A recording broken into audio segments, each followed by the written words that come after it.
Alright, what's going on, guys? This Jet gonna be spectating some solos here. Usually right here, when everything is loading in, things get like weird and glitchy and shit. Like look at the frames will drop down and everything like that. Everybody deals with that right here at this point. I would always have this crazy thing happen with my audio and stuff, like where it'll get crazy desynced right here. So I'm gonna watch and see. I didn't make any adjustments. I would have like the audio in my OBS be like slightly off from what's happening here, or the gameplay's audio will be not where it's supposed to. I don't know. I don't want to kill this guy. Please go just get the flag. Like you didn't need to do all that. Just go get the flag. Alright, well, we're gonna be spectating La Patrona here. We got La Patrona. He died just as quickly as somebody that was literally trying to die, and now he completely destroyed me in the gulag, so I'm sure he's feeling 100%. I'm pretty sure, what is it, in Season 3, the next season for this, we're supposed to be getting DLSS on Warzone. This will be huge for people on lower end PCs, but obviously it'll be huge for everybody, but even the lower end PC people will be able to play this game at like a very, very good playable FPS once DLSS comes out. At least I'm hoping anyway. If DLSS has the same where you just magically get 20 FPS out of nowhere, 20 to 40. I mean, I'm trying to imagine this game running like that. The one downside to DLSS though is that people usually on here, most people have anti-aliasing off on this game to like kind of make the edges rough and you can kind of see things a little bit better, a little less blurry. DLSS requires that you end up having some form of anti-aliasing on with it. So long as the blurriness isn't absurdly bad, I mean, I think people would definitely use it. Got you. Oh, he's running for his life. La Patrona ends up taking a player out. Reload still has some stopping power rounds in here, so the next person that he ends up fighting here is gonna pretty much get melted unless they get some first shots here. Level 3 threat. He ended up seeing a player over there by the buy station. Does have the opportunity to go down, but he decides against it. He doesn't want to take a risk here. It's a very, very intelligent play for sure. He hears somebody else running around. He decides to go step up. He misses. Good job, Patrona. At least you got that really good gulag kill.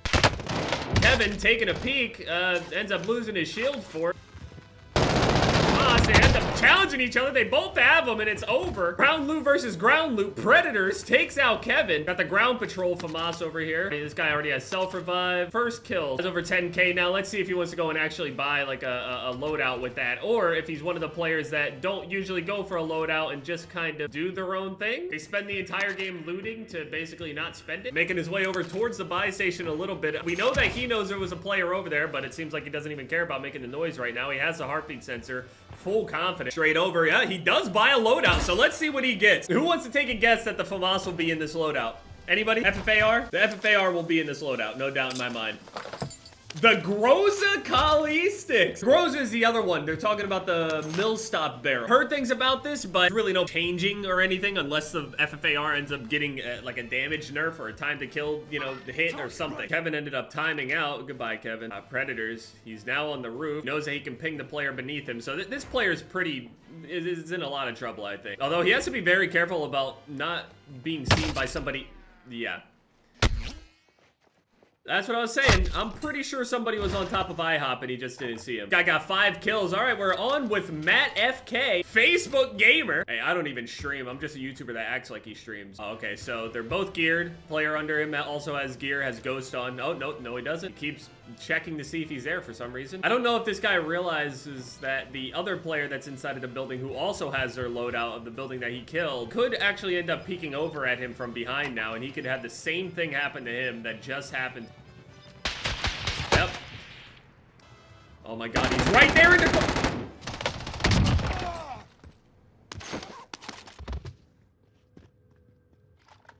Why was that so weird? That guy literally played like an actual, like, AI. So Matt's taking off. I guess he doesn't want to mess around with that guy. No, he's trying to go get the bounty and see where that goes and takes him. Gonna take him over towards these tall buildings and the little houses over here. Now, he keeps checking behind him again because I'm assuming that player. But the thing is, I don't think that player specifically would have actually pushed him. He seems like the type of player that would be sitting in there. And I think it sounded like he took shots with like a DMR or something. So if it's a DMR, he's likely not even pushing him either. Matt, not even worried about being quiet, busts through the bottom window.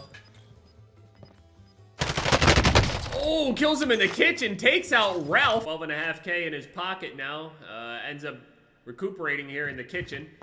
The smell of home. Goes back to the buy station here. He either buys another loadout with this, or we just keep spamming UAVs until... I don't know. Usually I would see people here if they got another 10K for a ghost loadout. But you don't need ghost. It's just kind of an extra reinforcement, I guess, end game. But if there's no other good players that are left in the lobby, it's likely they're not pinging you with UAVs. They're probably pinging you with heartbeat sensors. So, I mean, you can pick your poison. Just looking through the pool here. Doesn't even want to take the shot. He's going to have to take this shot very, very quickly. This player, for some reason, is moving very, very strangely inside of that. Almost like he knows he's getting shot at. Quick reaction as soon as he gets hit. That guy's kind of, he's got the movement. Other player out in the open field. He's going to take a shot at him, cracks his shield, lines up the second shot, isn't able to hit it in time. You got to move faster. Get ahead of the target. Don't drag behind him. Running, it wasn't plating at the time. He's going to plate behind this wall here and then re-challenge him when he has no cover. The smart thing for Matt to do here is just go back this way. Don't even challenge. Either go all the way around. Now, here's the problem. He's injured two of the players that were in front and behind him, and now they both repositioned on him outside of the circle. Now he's being held by this guy. Oh, no, never mind. He's taking off and he sees him. So he knows that he's able to push this way. The thing is, he has to worry about the guy behind him. Takes a look back there. He's aware of him. See, a lot of people have the brain of a goldfish. They forget about players or just kind of hope that they don't, and they get too lazy to check. The smarter thing would be to rotate right into these buildings. Now, he does have to worry about other players already sitting here that may have rotated from earlier IHOP and other stuff, but gonna pop another UAV, I guess. He wants to know where everyone is. Finally sees the other player that he was initially fighting with. The other player, I'm assuming, just heard the UAV, and they're gonna run because they know he didn't call the UAV over on that buy station. It was the other one. Ends up scoping in. Headshot takes out Corbin. Jailbreak. All prisoners will redeploy. Jailbreak. Top 21, 8 kills. I mean, higher than average. Nothing insurmountable. Got two players that he hears firing back and forth at each other. Sounds like they got their loadouts. Looks like 4 people ended up being jailbroke, but I'm dead again. We're gonna re-spectate, and now we're not even gonna be able to spectate the same guy anymore, are we? Gonna pick one of the other 20 some odd people. Maybe even somebody that was freely, yup, just jailbroke. Here we go. We got Sploogie Ball, level 330. He doesn't even know what he's doing. Why is he spectating with us? I have no idea. Oh, he just landed right at a house where somebody just busted out of it. Somebody else is here. Yeah, he hears him. Got the movement. Hears him in the garage or the backyard. Either that's where Sploogie died, or he doesn't have perks here in this scenario. He's likely not going to be able to get perks again unless he makes it to his next loadout. There's 2 players on... Oh! Ends up re-challenging. Good shit. Actually, good shots. Takes him out. Sploogie. He knows that if he just cameras the shit out of that guy, he's going to get absolutely destroyed. Second player hears the fighting. Isn't aware that he knows exactly where he's coming from. Seems like he's sitting inside of the garage. Gonna end up actually pushing into the building there. He ends up getting the shots in the back. Takes him out. Mike Banning. Mike dies very quickly. Got 7K in the bank now for Sploogie. It's actually a pretty clutch jailbreak for her. Ends up coming back. An immediate loadout. Make some money now. He's right by a buy station. Got all the loot in the world at his feet. The only thing he's missing is his perks. Got 5 kills. He's turned his game around. He has to be very careful about peeking out these windows, though. He has made a lot of noise over here, and he could be aware of a ghost player or something that ended up hearing all the ruckus up here. Even if you're putting up that recon, I'm telling you right now, it's very, very dangerous. I think the play here for Sploogie is to hop into this Jeep and just start chasing either a bounty or just anybody that's stuck out in the open with no buildings, really. Gonna press this guy here that's in a small little building, little house here where you can get up to the 2nd story pretty easily. You can challenge. It's very, very simple. Throws a thermite upstairs to sit there and kind of try to flush him out. Sees that the player ended up moving to go and step up the stairs. Ends up sticking the player. Jumps out. He knows he doesn't need to touch him anymore. The player's gonna go down. Doesn't matter where he goes. Nothing he can do. I don't think that guy even really had much up there the way that he was fighting, but... Oh no, he had loadout with like 5K, 4K. Sploogie going for another UAV here. Probably gonna... He might have scared the shit out of this player inside of the building so badly at this point. If they're one of those passive players, they're probably still gonna be sitting there terrified. Or they're gonna move immediately because they're like, oh, it's finally over. But little do they know, we got Sploogie here. Ninja. Unstoppable. It's Corbin again. Corbin didn't really have much. I mean, no wonder he would be sitting inside of a building somewhere. Ping on his heartbeat sensor here, and he's just kind of staring at this window. Player's there. It seems like the player's probably in the staircase over there. Either on the roof or bottom floor. Who knows? I'd say most likely near the roof. So he's going to use that, and the player will be flushed out towards the bottom floor. Sploogie can hear him walking around overhead. Flops to his MAC-10. Ends up Throws a thermite there, does a little bit of damage to the player, but the player is absolutely aware he's there now, but that player has been waiting for this moment his entire life. He ends up pushing him. Bluegee goes to re-challenge, doesn't work, makes him run back upstairs. This might actually be a 5-head play by the player. He knows that he's injured. He hears the door close upstairs. He re-challenges. He gets no chance. Ethos gets taken out by Splugie. Splugie knows exactly how to re-challenge. Full ego. Respect. Takes a shot at the guy just driving around in the truck. I mean, it's inevitable here in solos. That's the play style.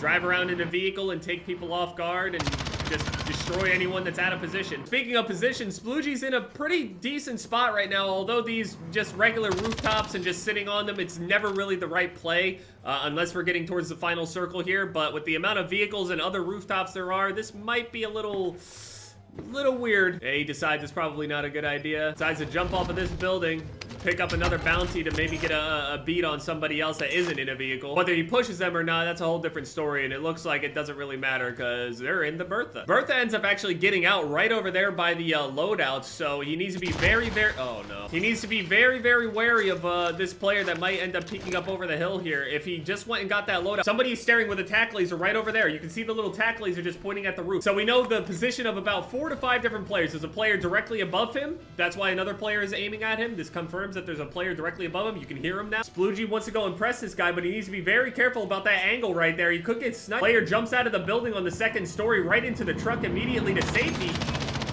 Thing is, now Splugie lets himself be known that he was here. He thinks he's the only one that's there. The issue is now he's traded places with that player, and he could get sniped by the dude that just picked up his loadout. Oh, this is a bad peek. They might finally fight each other here. He's gonna drive up over the top. Ends up hearing a trophy system go off. Splugie takes a shot at the more vulnerable player inside of the van. The Jeep player actually ends up jumping out behind him. You can hear the player walking around. Don't depend too much on your ears, man. Once that Ninja comes out, it's over. Ninja only seems as powerful as it is simply because nobody else has it. Ninja in a situation where one person has it and the other doesn't, it feels unfair. It wouldn't seem as strong. I would say stopping power is definitely stronger. Ends up taking a shot here. Splugie needs to run. Gonna play it at the same time that he's sprinting while he's recovering here. He wants to see if the player ends up chasing him. Needs to be very careful about sitting out in the open now. 7 players left still. Splugie ends up taking off, but the player that ended up being in the truck ended up seeing him, I think, ends up jumping out. Gotta be very careful about seeing across the way here. They're throwing stuns in there. Now they ended up converging on the location. The other player jumps out right behind him.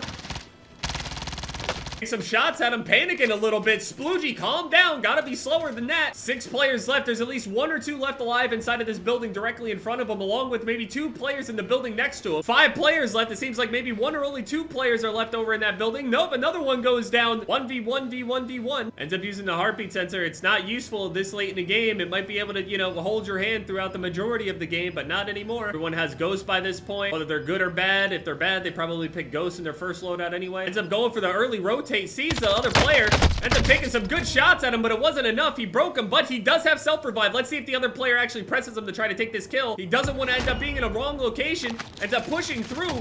Gas plays, gets into the building, fields underneath of the stairs, but he needs to be wary of this gas. The player's directly above him. You can't peek out that way. This is a bad location to go into.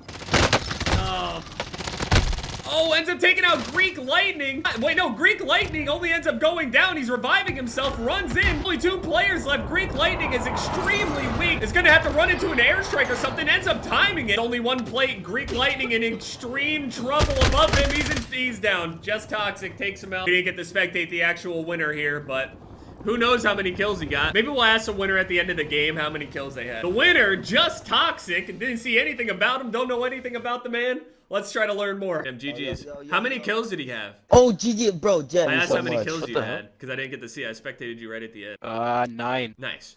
GG's. Wait, wait, what? Alright, bro. Is it the real thing? I mean, we actually saw some pretty decent gameplay there. I mean, going towards endgame, everyone knows endgame when you're playing it is super, super tense, but low stakes, everything like that, it's a little slow once it gets to, you know, top 30 or so, but the end game is always super fast paced once people start actually fighting and moving, so GG.